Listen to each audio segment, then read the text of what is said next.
Hey yo, what up YouTube boy Jedi Life? We back with another video. For this video we're gonna be reacting to how they caught serial killer Ted Bundy.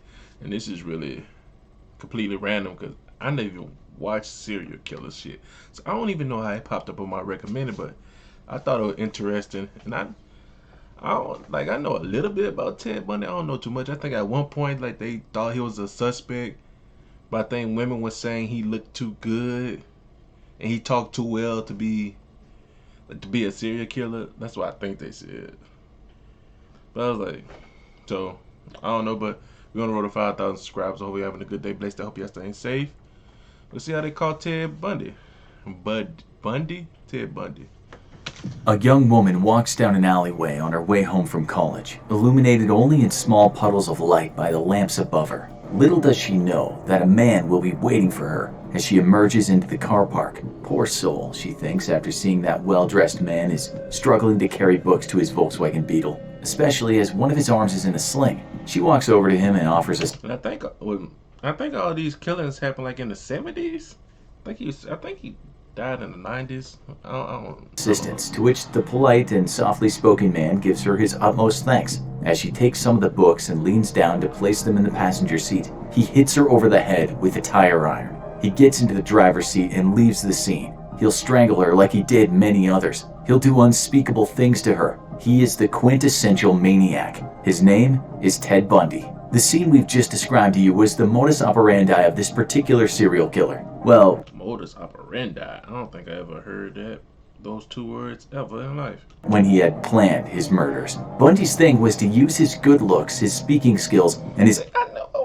They said he was too good looking. I don't know what the fuck he looked like. I don't feel like looking him up. educated demeanor to lure people into his trap. At times, he'd put his arm in a sling or even walk on crutches to give his victims a false sense of security. How harmful could a man be on crutches, one dressed in a suit driving a cute car? This is why he was so hard to catch. He just didn't fit the profile of a serial killer, one who did absolutely disgusting things to people at the moment they died and after they died. He probably should have been caught much earlier than he was. After all, when young women went out and never came back, on a few occasions witnesses came forward and said they had seen a man lurking around, a man with one arm in a sling, a man that drove a VW Bug. 22-year-old Brenda Carol Ball was last seen talking to a guy in a car park who had brown hair and an arm in a sling. Soon after, Susan Elaine Rancourt went missing, never to return. Two people came forward after that and said they'd been approached by a man who wore a sling. He'd asked them for help putting some books into his car, a VW Beetle.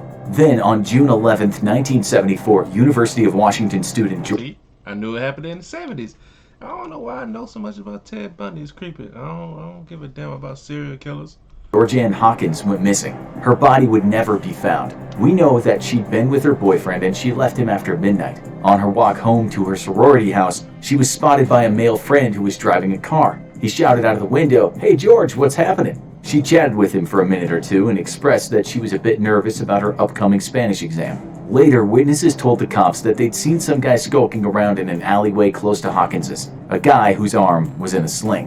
One woman said he'd asked her to help him load a briefcase into a light brown Volkswagen Beetle. Little did she know at the time how close she was to being murdered. Hawkins wasn't so lucky. She fell for the trick, as any helpful person might. We know what happened to her because Bundy later talked about it. When she was close enough to his car, he hit her over the head with a crowbar, which knocked her clean out. When she came around, she was obviously confused, although to Bundy's surprise, she seemed to think that he'd turned up to help her with Spanish. She was evidently in shock.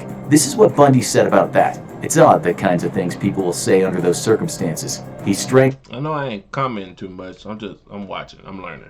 What Bundy said about that. It's odd the kinds of things people will say under those circumstances. He strangled her and dumped her body, a body he would return to on at least 3 occasions. You can only imagine how demented he was returning to a body that was decomposing.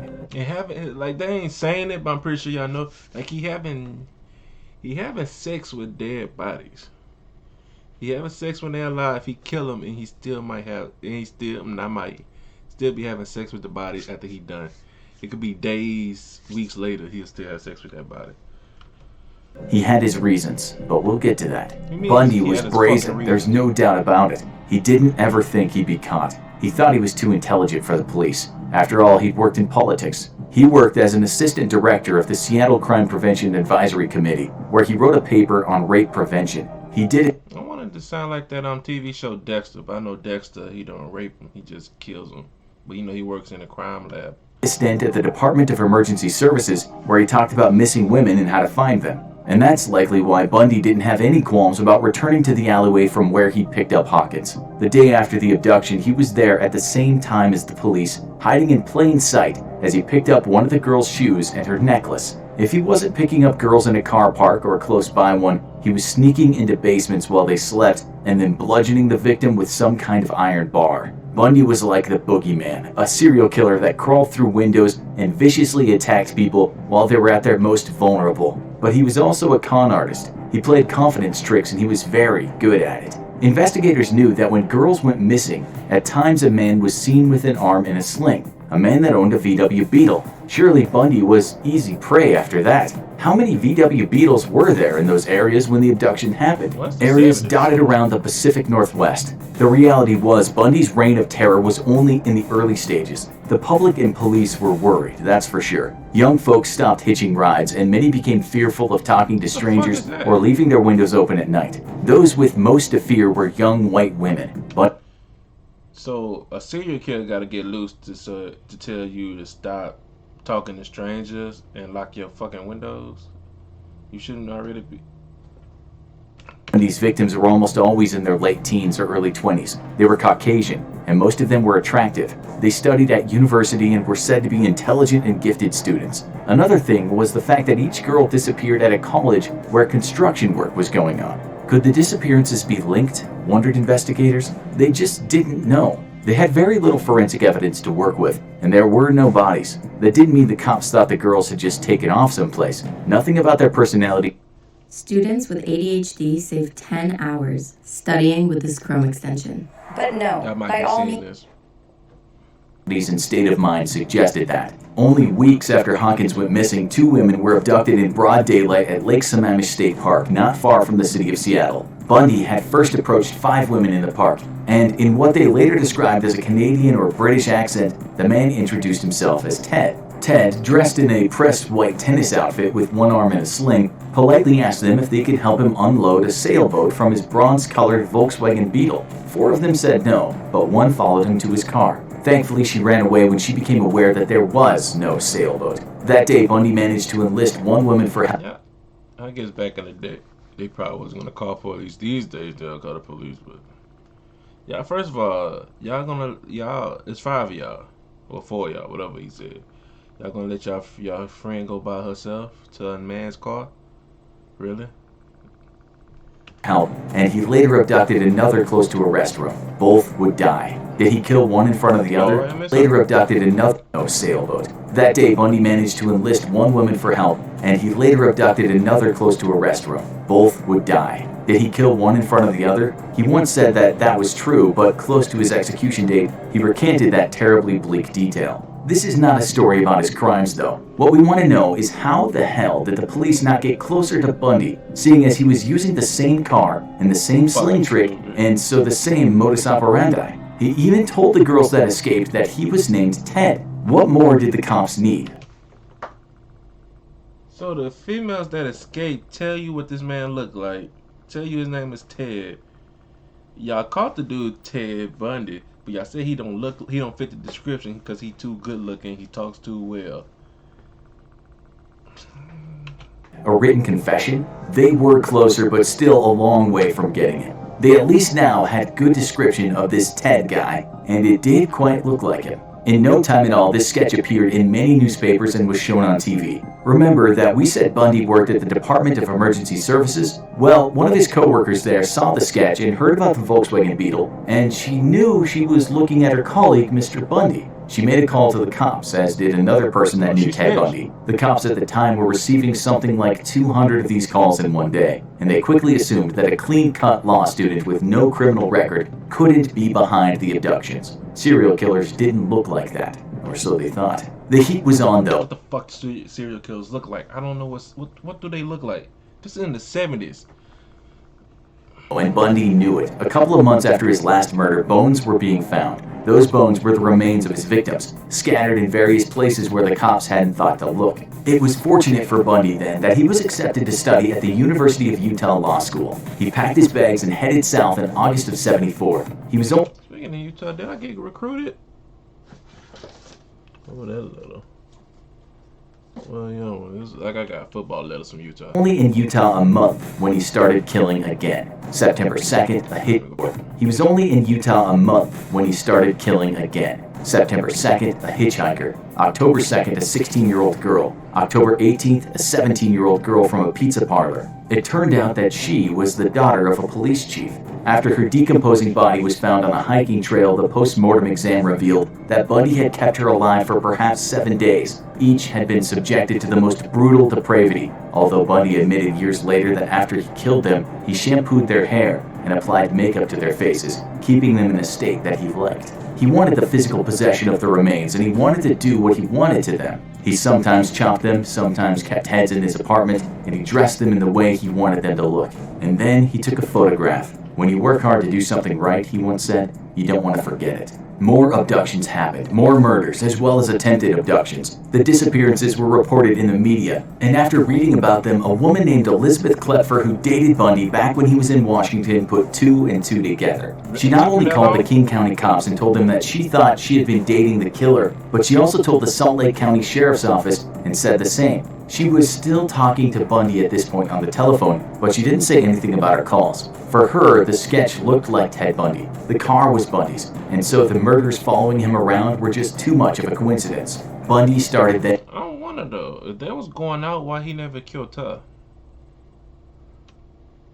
And killing in Colorado, things didn't change much. Death by blunt force trauma, sometimes strangulation, bodies dumped, mutilated, sometimes wearing clothes that weren't theirs. 1975 drew to an end and there were more victims, some whose bodies have never been found. 76 turned out to be another bloody year, so how come Washington cops weren't at the very least looking at Bundy? They only did that after they discovered a new toy, a computer, and a database. They found that they could input data about the murders and the computer would compare that data to data already in the system. Thousands of names were in that database, but only 26 names matched the crimes. Bundy's was one of them. The problem was connecting the Utah and Colorado murders to the Pacific Northwest murders. At the time, there were no large databases containing all the state's police departments. The fact of the matter was, while the cops should have known better after the tip-offs, because Bundy moved around, he managed to evade capture. But then, he was pulled over by a cop in a Salt Lake City suburb after he'd been driving around looking suspicious. On searching Bundy's car, the cop found quite the collection of suspicious items. A ski mask, trash bags, handcuffs, a crowbar, lengths of rope,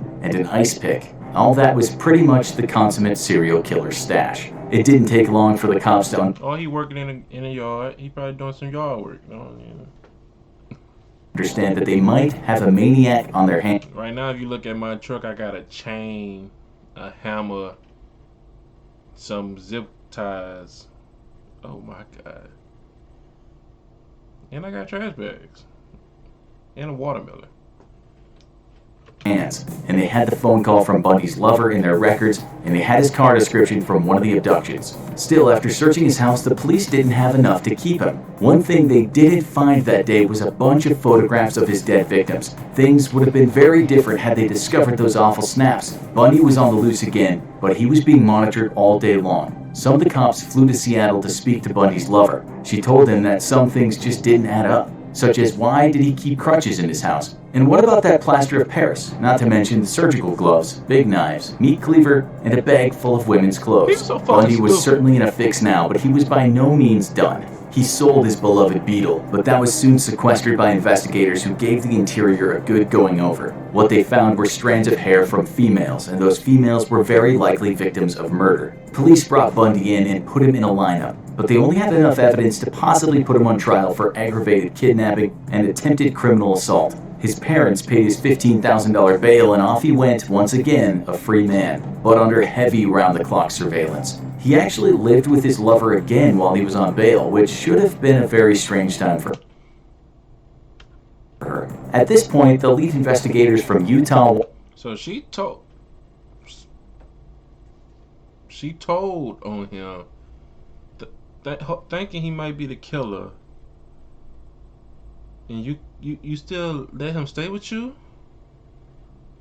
when you helped on the investigation for him? So I don't. Maybe I'm stupid.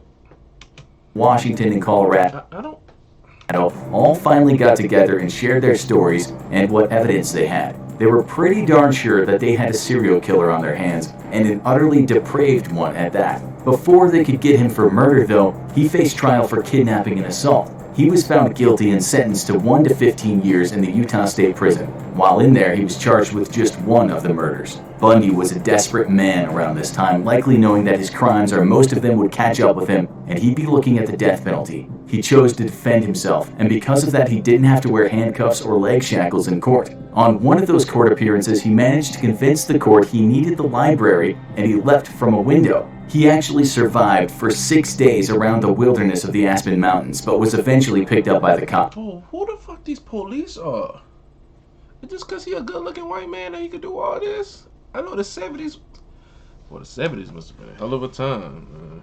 I don't understand. Survived for 6 days around the wilderness of the Aspen Mountains, but was eventually picked up by the cops. The case against him for that one murder was actually quite weak, but it seemed that Bundy believed they would get him. If he was done for that case, more cases might follow. Over a period of 6 months, he got his hands on a floor plan of the jail. He saved money after getting it smuggled in by visitors, and he also got himself a hacksaw. On December 30th, 1977, Bundy filled his bed with books, so it might look like he was sleeping. He then got through the ceiling and into an apartment. There, he changed into civilian clothes, and then he walked out of the jail. He went from Chicago to Atlanta to Florida in stolen cars, only stopping to steal certain items or wallets from people. On January 15th, 1978, he walked around at night in Florida State University. In the early hours of the morning, he assaulted, bludgeoned, strangled, and bit 3 sleeping women in 3 different rooms, all within about 15 minutes. 2 of them survived, but were very badly injured. He left the sorority house and... He bit him? What the fuck is this? What? Oh yeah, you know it's the police. You know the police is at fault for all these people that's dying. 15 minutes. 2 of them survived, but were very bad. These days they'll keep you locked up for the dumbest reasons. Y'all had this man and couldn't keep him several times. Injured. He For several years. left the sorority house and went to an apartment building where he viciously attacked another girl, fracturing her skull and jaw. There he left behind one of his favorite things, his pantyhose mask. Police also found sperm and hair samples. Bundy later drove to Jacksonville where he abducted and killed a 12-year-old girl. A few days later, he was stopped by a police officer. During questioning, he kicked the man's legs and ran for it. The cop fired warning shots, but Bundy kept running. He was too slow. He was tackled, and in spite of his best efforts, he couldn't get the gun from the cop. Bundy was done for. Sat in a car, handcuffed, on his way to certain death. Still, this Florida policeman didn't know who he had in the car. He was not aware that he was carrying one of the USA's most wanted fugitives. He certainly had no idea that the occupant of his vehicle would be... What the fuck was that? And do you know what Bundy said to the cop while he was in the car? Oh, yes. Become known as one of the worst, most vile serial killers of all time. A demon whose warped brutality knew no bounds. And do you know what Bundy said to the cop while he was in the car? He said, "I wish you had killed me." Eventually, he confessed to 30 murders, but there could have been many more. On January 24th, 1989, age 42, Bundy took his final breaths in the electric chair. His last words were, "I'd like you to give my love to my family and friends." Now, you need to watch this. Who are the most evil serial killers? I ain't about to go down this rabbit hole of serial killers unless y'all want me to. But y'all hope y'all enjoy the reaction. This how the cops were so fucking stupid that they couldn't call Ted Bundy. I hope y'all enjoy the day. Y'all stay blessed. We out. Peace.